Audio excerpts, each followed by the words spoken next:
Ciidamada ammaanka qaranka Soomaaliya ayaa gacanta ku dhigay laba xubnood oo ka tirsan Al-Shabaab kadib markii ay howlgallo qorsheysan ka fuliyeen duleedka magaalada Muqdisho ee caasimadda Soomaaliya.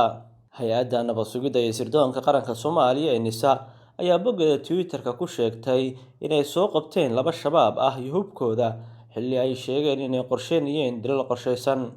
Qoraal kooban oo hay-adda NISA ku soo qortay barteeda Twitter-ka ayay ku tiri howlgal ayaa hay-adaha amnigu ka fuliyeen bannaanka magaalada Muqdisho ee caasimadda Soomaaliya, waxayna gacanta ku soo dhigeen laba ruux oo ka tirsan Al-Shabaab iyo hubkooda iyagoo maleegayay dilal lala beegsanayo shacabka, waxaana qayb ka ahaa laba kale oo shaqaale ka ah shirkad ganacsi ayaa lagu yiri war qoraal ah oo lagu qoray barta Twitter-ka ee hay-adda NISA.